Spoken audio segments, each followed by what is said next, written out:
पिता, हम आपको धन्यवाद करते हैं, तेरी महिमा से भर दीजिए मेरे परमेश्वर। प्रभु, आज के उपवास में मैं हर एक व्यक्ति के जीवन में मेरे परमेश्वर, जो सोच नहीं सकता प्रभु, आपका वचन कहता है तेरे सोचने, तेरे मांगने, तेरे देखने, तेरे चित्त में विचार उठने से ज्यादा मैं तुझे आशीष करने वाला हूं, अगर तू प्रभु के प्रति विश्वास योग्य है। प्रभु, मैं उन आशीषों को अपने लोगों के लिए, प्रभु जी जितने लोग उपस्थित हैं उनके परिवार, घराने, अंश और वंश पे मांगता हूँ मेरे। जो लोग जूम में आते हैं मेरे परमेश्वर, जो बच्चन ग्रुप के मेंबर है मेरे परमेश्वर, जो प्रभु आपके प्रति विश्वास योग्य हैं, उनके ऊपर तेरी करुणा, तेरी दया, तेरा अनुग्रह बना रहा है मेरे भाई यीशु के नाम से। उनके बच्चों के ऊपर प्रभु तेरा दया, तेरी कृपा, तेरा अनुग्रह बना रहा है। उनके परिवार के ऊपर, उनके माता पिता के ऊपर, उनके घराने के ऊपर प्रभु तेरी दया, तेरा अनुग्रह बना रहा है यीशु के नाम से। ना ही बल ना ही शक्ति से, परमेश्वर तेरी आत्मा उपस्थिति अगुवाई के द्वारा चला है। आज के वचन में पवित्र आत्मा हमारी मदद करेगी। पढ़ेंगे भजन संहिता 65 का 9 से 10, सैम 65 9 to 10, पेज नंबर 699। तू भूमि की सुधि लेकर उसको सींचता है। हम्म। तू उसको बहुत फलदायक करता है। परमेश्वर की नदी जल से भरी रहती है। and- तू पृथ्वी को तैयार करके मनुष्य के लिए अन्न को तैयार करता है। तू गहराइयों को भली भांति सींचता है हम्म, और उनके बीच की मिट्टी को बैठाता है। हम्म। तू भूमि को मेंह से नरम करता है और उसकी उपज पर आशीष देता है। अमेन। बोलिए अमेन। आमीन। जब हम यूहन्ना की पुस्तक 4 का 13 और 14 पढ़ता है, तो उसमें प्रभु ने कहा था कि संसार का जल जो कोई पिएगा फिर से प्यासा हो सकता है, लेकिन जो जल मैं तुम्हें देने पे हूं अगर वो कोई पीता है, यीशु ने कहा, जगत का जल आप पीते हो, 1 घंटे बाद 2 घंटे बाद फिर से प्यास लगती है, लेकिन जो जल मैं तुम्हें पिलाने पे हूं, पढ़ देना एक बार, जॉन चैप्टर 4 13 एंड 14। परंतु जो जल मैं तुम्हें पिलाने पे हूं, अगर तुम उसमें से पियोगे, यहाँ पे प्रभु ने कंडीशन रखा। 4 का, यूहन्ना 4 का 13 और 14, 14 पढ़ दो। परंतु जो कोई उस जल में से पिएगा हम्म। जो मैं उसे दूंगा, हम्म। वह फिर अनंत काल का प्यासा न होगा। मेन, सुनिए, यहाँ पे प्रभु, परंतु जो कोई उसमें से पिएगा जो मैं उसे देता हूं। परमेश्वर जो जल देता है, जो पानी देता है, आप अगर उसमें से पियोगे, तो प्रभु का वचन है, वो फिर कभी प्यासा नहीं होगा। वो जल क्या है? परमेश्वर का वचन। अगर आप परमेश्वर के, देखिए, संसार का जल जल आप पियोगे, 1 घंटे बाद 2 घंटे बाद गर्मी की वजह से फिर से प्यास लगती है, फिर से आप तृप्त नहीं हो पाते। लेकिन परमेश्वर का वचन रूपी जल, जो परमेश्वर जो जल पिलाता है वो वचन है। तो परमेश्वर जो वचन हमें देगा, अगर हम उस वचन को पिएंगे, तो प्रभु कहता है मैं तुम्हें तृप्त करूंगा। परमेश्वर कहता है मैं तुम्हें तृप्त करूंगा। इसी प्रकार जब हम मत्ती, मरकुस, लूक, यूहन्ना जब हम पढ़ते हैं, उसमें एक वचन के बारे में प्रभु ने कहा था कि एक बोने वाला बीज लेकर निकला, कुछ कटीली झाड़ियों के बीच में, कुछ पथरीली जगह पे, कुछ जंगलों में, और कुछ उपजाऊ जमीन पे गिरा। उपजाऊ जमीन ने जब उसे ग्रहण किया, है ना, जब उसे ग्रहण किया तो बहुत फल लाया। कुछ पथरीली जमीन पे गिरा, वहां पे बीज सूख गया। कुछ झाड़ियों के नीचे गिरा, वहां झाड़ियों ने दबा दिया। कुछ रोड पे गिरा, वहां उस बीज को चील कौवों ने आकर खा के खत्म कर दिया। लेकिन जो बीज उपजाऊ जमीन पे गिरा, वो वहां फलदायी हुआ। अब परमेश्वर यहाँ पे एक बात बताना चाहता है। परमेश्वर का वचन, जो जल प्रभु यीशु मसीह देते हैं, उसमें से हम और आप पिएंगे, कभी भी अनंत काल तक प्यासे नहीं रहेंगे। अर्थात परमेश्वर के वचन के द्वारा आपकी जो भी नीड पूरी होती है, फिर उसमें अधूरापन नहीं रहेगा। अगर आप जॉब के लिए परमेश्वर के वचन को घोषित करते हो, तो परमेश्वर उस वचन के द्वारा आपको वो जॉब देगा जिसमें आप सेटिस्फाइड रहे। आपको जॉब चेंज करने की जरूरत नहीं आएगी। आपको सैलरी के ऊपर दोष लगाने की जरूरत नहीं आएगी। आप बिजनेस के लिए परमेश्वर के वचन को घोषित करते हो, आप अपने लाइफ के लिए परमेश्वर के वचन को घोषित करते हो, आप अपने घर में शांति के लिए परमेश्वर के वचन को घोषित करते हो। जिस क्षेत्र में आप परमेश्वर के वचन को घोषित करोगे, वहां पे अधूरापन नहीं रहेगा। क्यों? क्योंकि परमेश्वर का वचन है सर्वसिद्ध, परमेश्वर का वचन है, सब बातों से भरा हुआ है। बाइबल कहती है जब सर्वसिद्ध आएगा तो अधूरापन निकल जाएगा। तो ध्यान दीजिए, आपको अपने जीवन में जरूरतों को पूरा करने के लिए संसार के दृष्टिकोण से नहीं देखना है, अपने बुद्धि पे, अपने बल पे भरोसा करके नहीं देखना है। आप करिए वैसे ही, लेकिन परमेश्वर का वचन पहले आजाद कर दीजिए। आप करिए अपने दिमाग से, अपना दिमाग लगाइए, अपना हाथ लगाइए, आप खुद चलिए, आप खुद परिश्रम करिए। लेकिन सबसे पहले ये सारी चीजें करने से पहले पवित्र आत्मा की अगुवाई से परमेश्वर के वचन को घोषित कर दीजिए। जब आप घोषित कर दोगे तो आपका हाथ, वो आपका नहीं रहा, परमेश्वर का हाथ हो जाएगा। और जहां पे परमेश्वर का हाथ होता है वहां तृप्ति होती है, वहां संपूर्णता होती है, वहां परिपूर्णता होती है। मैन, अब होगा क्या? एक मिट्टी, ध्यान दीजिए, एक जमीन है, एक मिट्टी है, और वो तब तक उपजाऊ नहीं है जब तक उसमें जल नहीं, उसने जल को शोक नहीं किया, जब तक उसने जल को ग्रहण नहीं किया। मालूम है, जिस जमीन पे जल बह जाता है, रुकता नहीं, ठहरता नहीं, ऐसे जमीन को कौन कौन सी जमीन बोलते हैं, कोई बताएगा जोर से? बंजर जमीन। यस, बंजर जमीन, पथरीली जमीन। वहां पे कुछ नहीं होता है, वो फलदायी नहीं हो सकता, वो हरा भरा नहीं हो सकता। लेकिन जो जमीन मिट्टी को पकड़ लेता है वो उपजाऊ होती है, उसमें बीज डाला जाता है और वो बड़ा होता है। तो एक जमीन की कीमत तब बढ़ती है जब उसमें पानी ठहरता है, जब उसमें जल ठहरता है। वैसे ही हम और आप जमीन है, परमेश्वर का वचन जल है। अगर परमेश्वर के वचन को हम यूं आया, सुना और निकाल दिया, चला गया, पथरीली जमीन बन जाएगा, बंजर जमीन बन जाता है, जहां से फल नहीं निकलता है, फल नहीं लगता है। लेकिन हम चाहते हैं वचन ग्रुप का हर एक व्यक्ति फल लाए, 10 गुना, 60 गुना, 100 गुना, वरन 1000 गुना फल लेके आए। यीशु के नाम से बोला आमीन। 1000 गुना फल लेके आए।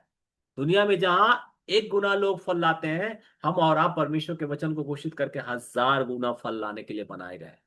आपको क्या करना है? हर काम में शुरुआत में ही आपको क्या करना है? परमेश्वर के वचन को घोषित करना। आप सुबह उठ रहे हो, प्रभु धन्यवाद। परमेश्वर का वचन भजन संहिता में कहता है, भोर को तेरी करुणा मिले, जीवन में जय जयकार के साथ मैं जागूं। हर क्षेत्र में, हर बात में आप जय के साथ जागोगे। है न? परमेश्वर का वचन आपको क्या करना? शौक करना हर दिन। आप बोलते हो मेरा जीवन बहुत बिजी है, समय नहीं मिलता, सुबह उठना है, बच्चों को तैयार करना है, पति को तैयार करना है, भेजना है, खाना बनाना है, ये करना, वो करना, ये करना, वो करना। आप क्या कर रहे हो? अपने परिवार को आप अपने बल पे, अपने बिजी समय पे, अपनी ताकत पे चला रहे हो, अपने टैलेंट पे चला रहे हो। लेकिन आप उसी 24 घंटे में बिजीपन को थोड़ा सा हटा के आधे घंटे परमेश्वर के वचन को घोषित करिए। आप खाना बना रहे हो, परमेश्वर मेरे हाथ के कामों को आशीष कर रहा है। आपका खाना उत्तम बनेगा, आपका खाना उत्तम बनेगा, स्वादिष्ट बनेगा, पौष्टिक बनेगा। हम्म? आप कोई काम कर, घर का ही काम कर रहे हो, आप बोलो परमेश्वर मेरा बल है।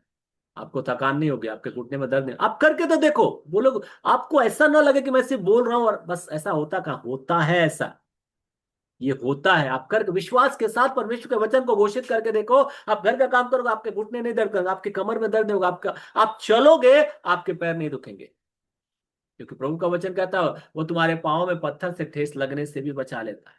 भजन संहिता 34:20 में प्रभु का वचन कहता है कि वो तुम्हारी हड्डियों का, मांसपेशियों का, नसों का, सेल्स का स्वामी है। जिसका स्वामी परमेश्वर है, उसमें दर्द नहीं, उसमें महिमा रहती है।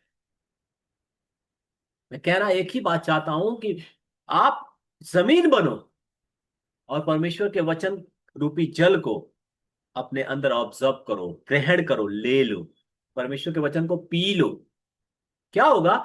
जो जमीन जल को नहीं पीती, बहा देती है, वो बंजर कहलाती है, उसमें फल नहीं लगते। लेकिन जो जमीन जल को लेकर पी लेता है वो उपजाऊ कहलाता है और उसमें फल लाता है। आपको मालूम है, आपकी वैल्यू तब बढ़ेगी, आज का सब्जेक्ट ही वही है, वैल्यू, आपकी वैल्यू। आप अपने लाइफ में बहुत सारे लोगों ने आपको गिराया है, बहुत सारे लोगों ने आपको नीचा दिखाया, बहुत आपकी वैल्यू खत्म कर दी लोगों ने, लेकिन आज परमेश्वर आपको फिर से वैल्यू देने वाला है। क्या आप अपनी खोई वैल्यू फिर से वापस पाना चाहते हो? सिर्फ खोई हुई नहीं, वरन आपकी जो वैल्यू थी उससे 1000 गुना प्रभु आपको वैल्यूएबल बनाने वाला है। कहना हियर अ लाउड आमेन। आमेन। आपकी जो भी हमें वैल्यू थी उससे बड़ा प्रभु आपको बनाने वाला है, वैल्यूएबल। अब जो कर रहे हो उसी में प्रभु आपको आशीष करने वाला है। हो सकता है आपको लोगों ने नीचा दिखाया हो, आपको दोष लगाया हो, आपको परेशान किया हो, आपको हर्ट किया हो, आपको रुलाया हो, आपके काम नहीं पूरे हुए, आपको शांति नहीं मिली, लेकिन आप ये समझो कि आप जमीन हो। आपको अपने आप को उपजाऊ करना है, और वो करने के लिए जब ये जमीन परमेश्वर ने तैयार की है, इस जमीन को किसने तैयार किया? ये शरीर रूपी जमीन किसने तैयार किया है? आपने तैयार किया, आपके माता पिता ने तैयार किया, या परमेश्वर ने तैयार किया? जल्दी से अनम्यूट करके बताइए, किसने तैयार किया है? परमेश्वर ने। परमेश्वर ने तैयार किया है। जब परमेश्वर ने इस जमीन को तैयार किया है तो परमेश्वर से जल भी मांगो। और वो जल क्या है, कोई बताएगा? परमेश्वर का वचन। आमेन। परमेश्वर का वचन तो आपके ऊपर है। आप इस जमीन को बंजर रखना चाहते हो या फलदायी करना चाहते हो? कि अगर आप इस जमीन को फलदायी करना चाहते हो तो क्या करना होगा? सींचो, परमेश्वर के वचन रूपी जल से सींचो। परमेश्वर के हर दिन सींचना है, हर दिन सींचना है। आज देखिए, मुंबई में बारिश हो रही है तो सारे पेड़ पौधे जो पहले सूखे हुए थे वो हरे भरे हो गए। कितना हरियाली दिखता है, कितना अच्छा दिखता है, कितना मनोहर दिखता है ना? बारिश होता है तो सब हरा भरा हो जाता है। इसी तरह जब परमेश्वर का वचन की बारिश हमारे ऊपर होगी, शावर ऑफ वर्ड जब होगा हमारे ऊपर, क्या होगा? हम हरे भरे हो जाएंगे, सारा दुख मिटल निकल जाएगा, अंधियारा निकल जाएगा, हरियाली आ जाएगी, आनंद आ जाएगा। मैं करके देखो। ये सिर्फ मैं इसलिए प्रीच नहीं कर रहा हूं, इसलिए नहीं बता रहा हूं कि मोटिवेशनल स्पीकर नहीं हूं मैं मोटिवेशनल स्पीकर नहीं हूं। मैं सत्य का प्रचार करता हूं, और जो प्रैक्टिकली संभव है उसका प्रचार करता हूं। अब करके देखो, होगा आपके जीवन में, क्योंकि सत्य का वचन नहीं, परमेश्वर का वचन मार्ग और सत्य और जीवन यीशु मसीह है। परमेश्वर के वचन के द्वारा सब संभव है। यीशु कौन है? परमेश्वर का वचन है। वो मार्ग है, वो सत्य है, वो जीवन है। वो आपके जीवन में है, परमेश्वर का वचन आपके जीवन में है तो सत्य है, जो बोल रहे हो होगा। वही मार्ग है, उसी रास्ते से आपका सारा सारा काम संभव होगा, और उसी से आपको जीवन मिलता है। राइट? एक बार पढ़ना बेटा, भजन संहिता सैम 65:9-10। तू भूमि की सुधि लेकर उसको सींचता है। हाँ, अब प्रभु कह रहा, अगर आप वचन पढ़ने के लिए तैयार हो, अपने जीवन में वचन को घोषित करने के लिए, वचन रूपी जल से सींचे जाने के लिए तैयार हो, क्या आप तैयार हो? अपना मैं हाथ देखना चाहता हूं। आप क्या आप तैयार हो? हर दिन कम से कम परमेश्वर के वचन से अपने आप को सींचोगे? आप अपने हाथ उठाइए, करेंगे? हर दिन परमेश्वर के वचन को पढ़ेंगे? आप जमीन हो, मैं सिर्फ इतना बोलना चाहता हूं, आप जमीन हो। अब उपजाऊ हो या बंजर, ये आपके ऊपर है। अगर बंजर बनना चाहते हो तो परमेश्वर के वचन को मत लो। अगर उपजाऊ होना चाहते हो तो परमेश्वर के वचन रूपी जल से सींचो अपने आप, सींचो अपने आप को। आप अगर बंजर रहोगे तो आपकी कोई वैल्यू नहीं है, लेकिन आप अगर परमेश्वर के वचन से सींचे हुए हो, आप वैल्यूएबल हो, आप उपजाऊ हो, आप फलदायी। मैन आपकी वैल्यू है। Man okay. अब यहाँ पे अगर आप परमेश्वर के वचन से हर दिन सींचे जाने के लिए तैयार हो तो देखो, वो जल कौन प्रोवाइड करेगा? हाँ, पढ़ना बेटा। तू भूमि की सुधि लेकर उसको सींचता है। परमेश्वर भूमि की सुधि। भूमि कौन है? भूमि कौन है? हाँ। जमीन कौन है? बोलो, मैं हूं। मैं परमेश्वर की भूमि हूं। परमेश्वर इस भूमि की सुधि लेकर उसको सींचता है। परमेश्वर उसे सींचेगा। बोलो, परमेश्वर मुझे सींच रहा है। बोले बोले बोले, परमेश्वर मुझे सींच रहा है। हाँ, परमेश्वर आगे। मुझे सींच हमें तो उसको बहुत फलदायक करता और है। परमेश्वर मुझे सींच कर फलदायी बना रहा है, आशीषित कर रहा है, आशीष का मूल ठहरा रहा है। परमेश्वर मुझे फलदायी बना रहा है। बोलो आमीन। परमेश्वर की नदी जल से भरी रहती है। हाँ, आप सोचोगे कितना भरेगा मुझे, कितना आशीष करेगा, तो ध्यान दीजिए, परमेश्वर की जो नदी है वो जल से भरा हुआ है। परमेश्वर वचन से भरा हुआ है, उसके पास वचन की कमी नहीं है। आपको कितना सींचा जाना है, बस मांगो, हर दिन मांगो, प्रभु मुझे सींच, परमेश्वर अपने वचन से मुझे सींच, परमेश्वर मुझे अपने वचन। आप टेंशन लेते हो ना कि मेरा ये काम नहीं होगा, मेरा ये काम कैसे होगा, मेरे बच्चे कैसे सुधरेंगे, मेरा पति कैसे सुधरेगा, मेरी पत्नी कैसे सुधरेगी, मेरा मेरा काम कैसे होगा, मेरी मनोरथें कैसे पूरी होंगी, मुझे बहुत टेंशन है, बहुत परेशानी है, बहुत समस्या है। चलो प्रार्थना करवाते हैं सेल्स ब्रदर से। सोल्यूशन ये नहीं है। सोल्यूशन ये है कि आप परमेश्वर की जमीन हो, आप परमेश्वर की भूमि हो। परमेश्वर ने आपको बनाया, भूमि बनाया है। आप जब उस भूमि में जल डालोगे तो उपजाऊ हो जाएगा, आप नहीं डालोगे तो बंजर हो जाएगा। अगर आज आपके जीवन में सूनापन है, बंजरपन नजर आ रहा है, आपने परमेश्वर के वचन रूपी जल को नहीं डाला है, गलती आपकी। परमेश्वर किसी को बंजर नहीं बना। एक बंजर जमीन, एक पथरीली जमीन भी उपजाऊ हो सकती है, फलदायी हो सकती है ना। उसके पत्थर निकाल दो, जल डाल दो, हो जाएगा सही। आज वही समय है। अगर आप आपको आपके जीवन में सूनापन दिख रहा है, अंधियारा दिख रहा है, आपके काम बिगड़ते हुए दिख रहे हैं, परेशानी आ रही है, आपके काम पूरे नहीं हो रहे, आज परमेश्वर के वचन रूपी जल से बोलो, प्रभु मुझे सींच। परमेश्वर अपने वचन से मुझे सींच दे। परमेश्वर सिर के बाल से लेकर पैर के नखने तक, बोन मारो मांसपेशियां नसें हड्डियां से मुझे सींच प्रभु। मेरी आत्मा को सींच, मेरे मन को सींच, मेरे बुद्धि को सींच, मेरी सोच को सींच। परमेश्वर अपने वचन के द्वारा मुझे सींच। जब प्रभु सींचेगा, सींची हुई जमीन फलदायी होती है मेरे भाई। सुनो, गलती कहां पे इंसान करता है? छोड़ देता है। आपको प्रभु ने बनाया है, आप बंजर नहीं हो सकते। बोलो मैं वैल्यूएबल हूं, मेरी वैल्यू है। दुनिया ने, संसार ने, पत्नी ने, पति ने, दोस्त ने, रिश्तेदार ने, पड़ोसी ने आपके वैल्यू को गिरा हो, लेकिन परमेश्वर आज आपकी वैल्यू को खड़ा करेगा। बस अपने आप को सींचना शुरू करो, फिर से हरा भरा कर देगा। यस, आगे। तू भूमि को तू पृथ्वी को तैयार करके मनुष्य के लिए अन्न को तैयार करता है। परमेश्वर क्या कर रहा है? आपको वैल्यूएबल बना रहा है और दूसरों के लिए सहारा भी बना रहा है। यस। तू गहराइयों को भली भांति सींचता है। हाँ, तो गहराइयों को क्या लिखा है? रेगारियों। रेगारियों को मतलब, अगर आपके जीवन में कोई, आपके हृदय में, आपके मन में कोई ठेस लगा हो, कोई घाव है जो सूख नहीं रहा है, कोई दर्द है जो सूख नहीं रहा है, मैं फिजिकल घाव की बात नहीं, आपके मन पे कोई ठेस लगा हो, कोई घटना घटी हो आपके जीवन में, प्रभु का वचन सींच के उसे क्लियर करने वाला है, यीशु के नाम से। प्रभु यीशु के नाम से जितने लोग उपस्थित हैं मेरे परमेश्वर, उन सबके जीवन में परमेश्वर का असीम सामर्थ्य वचन को, आज के इस वचन को भजन संहिता 65 के 9 और 10 को घोषित करते हैं। अगर आपके भूतकाल में, आपके पास्ट में, अगर आपके जीवन में कोई घटना हुआ है, मैं उसे यीशु के नाम से खंडित करता हूं। और प्रभु अपने वचन के द्वारा उस रेघारियों को, उस घाव को भर रहा है इसी वक्त यीशु के नाम से। प्रभु जी, उसका श्राप, उसका दोष, उसका पाप मिट गया, नया बना दिया प्रभु, फिर से तरोताजा कर दिया मेरे मालिक। सारे श्राप मिट गए, सारा अंधकार मिट गया यीशु के नाम से। आज प्रभु अपने वचन के माध्यम से नया बना रहा है। धन्यवाद यीशु। हर एक के जीवन में नई शुरुआत प्रभु आप कर रहा है मेरे मालिक। इस शुरुआत के लिए अपने जल को बरसा मेरे मालिक, अपने जल को वर्षा यीशु के नाम से, आमीन। यस, आगे। और उनके बीच के मिट्टी को बैठाता है। हाँ, जो घाव है, जो क्लेश है, उसे बिठा देगा। यस, आगे।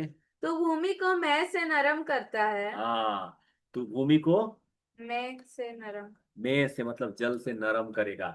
जो कठोर हृदय था, प्रभु उसे मांस वाला हृदय दे रहा है। बोलो आमीन, आगे।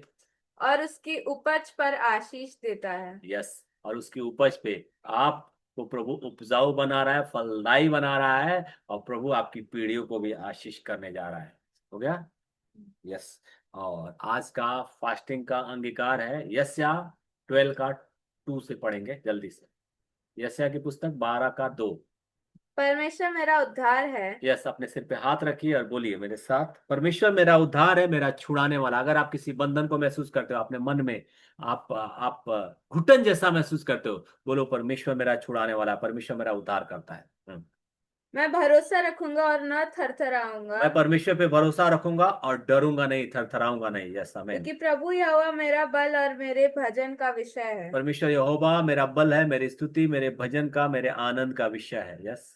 और वह मेरा उद्धारकर्ता हो गया है। परमेश्वर ही मेरा उद्धार करता है। यस, आगे। तुम आनंद पूर्वक उद्धार के सोते से जल भरोगे। मैं आनंदित रहूंगा और परमेश्वर के वचन रूपी सोते से जल भरूंगा, पीऊंगा, अर्थात मैं परमेश्वर के वचन से सींचा जाऊंगा। बोलो आमीन, बोलो आमीन। आमीन। परमेश्वर के वचन से मैं सींचा जाऊंगा, मैं फलदायी रहूंगा। आमीन। उस दिन तुम कहोगे, हाँ। यहोवा की स्तुति करो, हम्म, उससे प्रार्थना करो, हम्म, सब जातियों में उसके बड़े कामों का प्रचार करो मैं यहोवा पिता परमेश्वर की स्तुति करूंगा, प्रार्थना करूंगा और उसके वचन का, उसके पराक्रम का प्रचार करूंगा यीशु के नाम से। आमीन। और उस कहो कि उसका नाम महान है। हम्म। यहोवा का भजन गाओ, हम्म। क्योंकि उससे प्रतापम्य काम किए हैं। हम्म। इसे सारी पृथ्वी पर प्रकट करो। हम्म।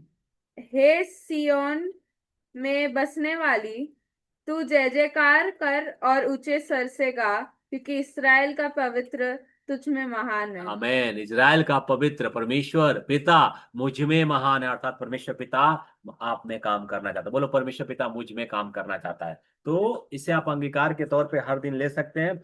मैं यहोवा पिता परमेश्वर की स्तुति, प्रार्थना और प्रचार करूंगा। परमेश्वर का नाम महान है, पवित्र है, विश्वास योग्य है। मैं परमेश्वर के पराक्रम करूं की वर्णन करूंगा, गवाही का वर्णन करूंगा, जगत में फैलाऊंगा। मैं जय जयकार करूंगा, ऊंचे स्वर से परमेश्वर की महिमा करूंगा। इज़राइल का परमेश्वर मुझ में महान है, वो मुझे इस्तेमाल करता, अपना उपयोगी पात्र बना के मुझे इस्तेमाल कर। धन्यवाद पिता परमेश्वर, आज के वचन के माध्यम से उपस्थित हर एक लोगों के जीवन में प्रभु हो मेरे परमेश्वर। सारा अंधकार मिट गया मेरे परमेश्वर, जिसकी वैल्यू चली गई थी प्रभु आज उसे फिर से वैल्यूएबल बना रहा है मेरे वाले यीशु के नाम से। ना ही बल ना ही शक्ति से, परमेश्वर तेरी आत्मा उपस्थिति अगुवाई के द्वारा चलाई मुझे। धन्यवाद यीशु, आपने ऐसा कर दिया। उपस्थित हर एक व्यक्ति पर यीशु का लहू लगाता हूं मेरे परमेश्वर। चारुलता पाटिल पूरे परिवार के ऊपर, दीप्ति शिष्य पूरे परिवार को, हिंदू शिष्य पूरे परिवार के ऊपर, कमला शिष्य पूरे परिवार को, मनीषा शिष्य पूरे परिवार के ऊपर, नानी पूरे परिवार के ऊपर, नेहा पूरे परिवार के ऊपर, पद्मा शिष्य पूरे परिवार के ऊपर, रेखा तिवारी शिष्य पूरे परिवार के ऊपर, सुजाता साल्वे शिष्य पूरे परिवार को, उर्मिला शिष्य पूरे परिवार के ऊपर, गैलेक्सी और वीवो में जो है उनके पूरे मेरे पूरे परिवार के ऊपर, शरीर पूरे परिवार के ऊपर आपका लहू लगाता हूँ मेरे मालिक। आशीष कर तेरी महिमा से बढ़ते मेरे मालिक। प्रभु जी, प्रभु परमेश्वर तेरी महिमा, तेरे जल को हमें पिला मेरे परमेश्वर, के हम सींचे जाए और वैल्यूएबल बने मेरे मन। धन्यवाद यीशु मसीह, हमारे हाथ के कामों का आप आशीष करना। पिता परमेश्वर का प्रेम, पिता परमेश्वर का प्रेम, यीशु मसीह का अनुग्रह, यीशु मसीह का पवित्र अनुग्रह आत्मा की सहभागिता और पवित्र आत्मा की हम सहभागिता सभी के जीवन में सभी के भविष्य के बादलों में आने तक भविष्य के बाद में बनी रहे बड़ी और रहे बढ़ती जाए। और बढ़ती सब जाए। कहेंगे आमेन, आमेन, आमेन। तो इन वचनों से हम सबको आशीषित करें। 16 अगस्त को 11:30 कारगर में मीटिंग रहेगा। आप सब आइए और प्रभु की महिमा में भागीदार हो गए। आमेन। जय मसीह की।